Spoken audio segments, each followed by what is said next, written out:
Electric vehicles produce zero tailpipe emissions. That statement is accurate. It is also, from a certain angle, the most successful misdirection in modern marketing.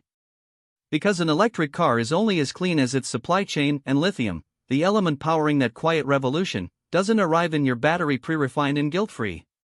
It gets dragged out of the earth, cooked through industrial chemistry, and occasionally, apparently, discharged as black liquid into a Texas drainage ditch. Lithium is the lightest metal on the periodic table, so light it floats on water, which sounds charming until you realize it also reacts violently with water.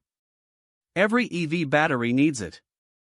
A single car battery pack can contain 8 to 10 kilograms of the stuff. Global demand is expected to increase tenfold by 2050.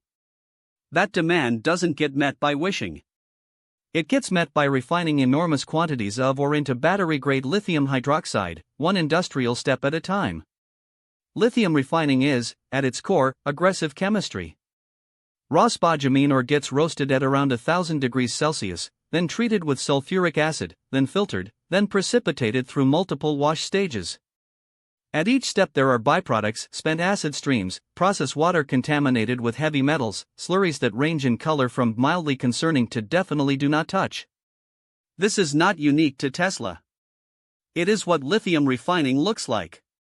In 2023, Tesla opened a $1 billion lithium hydroxide refinery in Corpus Christi, Texas, the first large-scale facility of its kind in the United States. The pitch was genuinely compelling: domestic lithium processing, reduced dependence on Chinese supply chains, a homegrown foundation for the clean energy economy. On paper, it was exactly the kind of industrial infrastructure a serious energy transition requires. A geopolitical win wrapped in a green ribbon.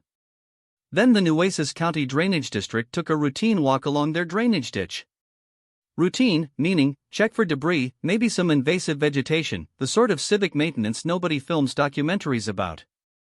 What they found instead was a pipe they did not recognize, discharging black liquid from the direction of the Tesla facility.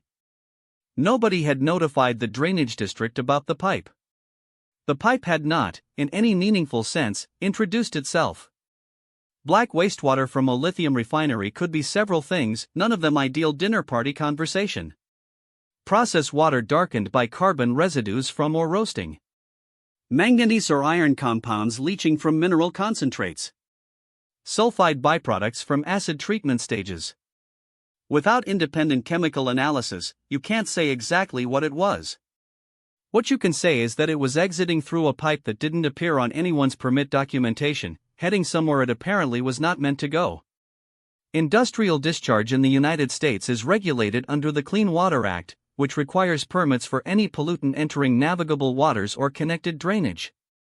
The uncomfortable thing this story reveals isn't necessarily that a law was broken. Investigations were still ongoing when this came to light. It's that an unregistered pipe was discovered by a drainage district employee on foot. The regulatory architecture assumes someone was watching. The actual watchman was just out for a walk. There is a particular irony threaded through this story. The green energy transition was sold on the promise of cleanliness. And systemically, over a vehicle's full lifetime, EVs do produce less total damage than combustion engines. That's real. But the extraction and refining phase, the part where ore becomes battery-grade lithium, that's just industry. With all the mess industry has always made. We didn't eliminate the environmental trade-off. We moved it upstream and put a Tesla logo on the building next door. The honest version of clean energy was never zero impact. It was always less total impact, if you account for everything, from mine shaft to motor. That accounting is getting harder to avoid. A drainage district worker walking a ditch on a Tuesday morning just made it a little harder to look away, which, when you think about it, is exactly the kind of oversight the clean energy transition actually needs more of. Strip away the origin story and here is what remains. Lithium refining is industrial chemistry, with industrial byproducts, operating inside a regulatory framework that assumes someone was already watching. The first large-scale American lithium refinery was built under the banner of domestic clean energy and geopolitical independence, and both of those things can be true while a pipe nobody registered discharges black liquid into a county ditch on a Tuesday. EVs do cause less total damage over a vehicle's life. That number is real. But the refining phase hasn't been cleaned up, it's been relocated upstream, rebranded, and built at a scale that's moving faster than the oversight designed to contain it. The accounting was always going to catch up. A drainage district worker just handed us the first invoice. What strikes us isn't that a pipe was found, it's that a county employee on foot was the mechanism that found it. We've built an energy transition that depends on industrial processes running at enormous scale, and the layer of accountability watching over the dirtiest chapter of that transition is thin enough that a routine walk constitutes a meaningful audit. We don't think Tesla is uniquely villainous here.